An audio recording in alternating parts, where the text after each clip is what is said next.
Pesan salib untuk masa kini. Mana Sorgawi, Jumat 10 April tahun 2020.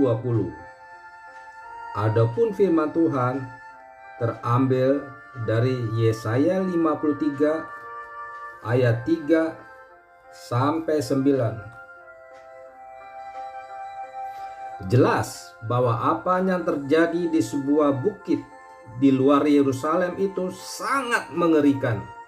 Yesus yang secara keliru dituduh sebagai bidat, dihukum mati dengan cara yang paling brutal, yaitu penyalipan, alat terhebat penghukuman yang disponsori oleh kaisar.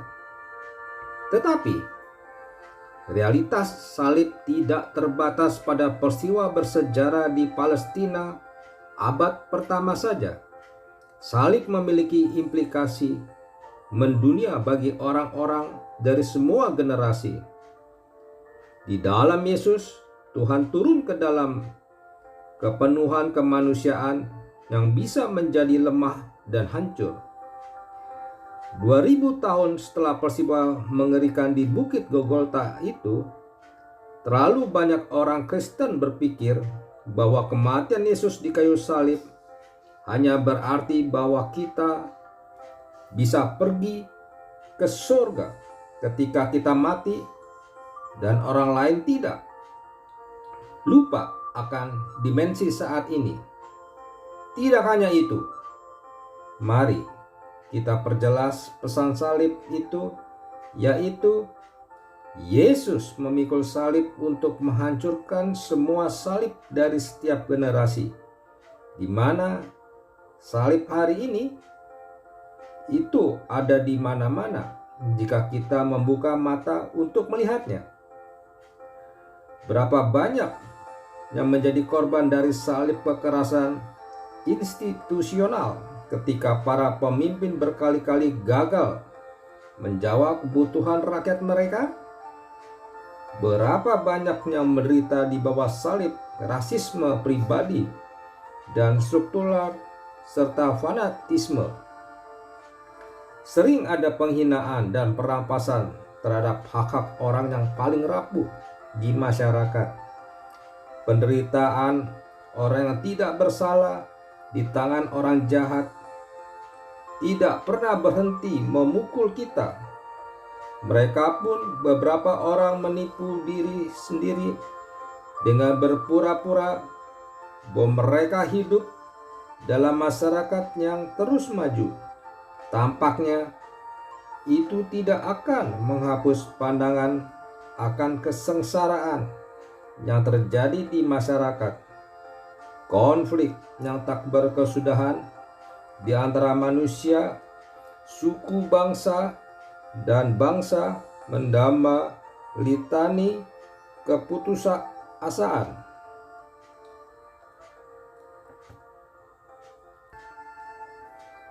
Gereja seringkali gagal dalam mewujudkan pesan salib ini. Gereja terlalu asik dengan dunianya sendiri, sibuk dengan urusannya masing-masing, lupa bahwa gereja berada di tengah-tengah dunia yang sedang menjerit kesakitan.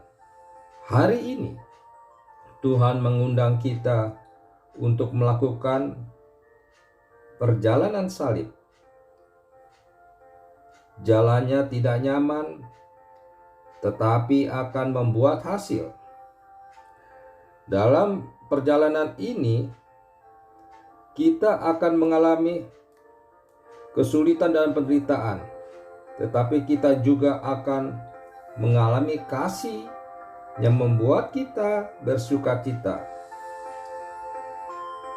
Kita bisa memulai dengan kehidupan pribadi kita, yaitu dengan hidup bersama orang-orang di sekitar kita yang mengalami penderitaan.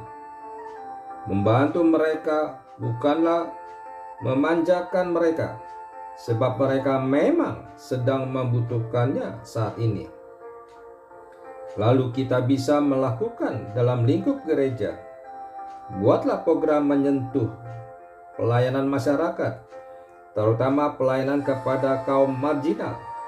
Dengan melakukan hal-hal tersebut, maka pesan salib itu sampai kepada dunia, dan mereka akan merasakan kasih Tuhan yang sesungguhnya. Lakukan segera. Bukankah Tuhan sudah melakukan terlebih dahulu bagi kita? Kata-kata bijak. Ketika karya salib hanya bisa dirasakan oleh orang percaya, maka itu artinya gereja gagal menyampaikan pesannya. Mutiara kata hari ini, kemampuan Anda pergilah dengan sepenuh hati. Dari Ko Fung Chu. Mari kita berdoa. Bapa, mampukan aku untuk menyampaikan pesan salib kepada dunia melalui tindakan nyata yang memberikan penghiburan dan kekuatan bagi sesama. Di dalam nama Tuhan Yesus, aku berdoa. Amin.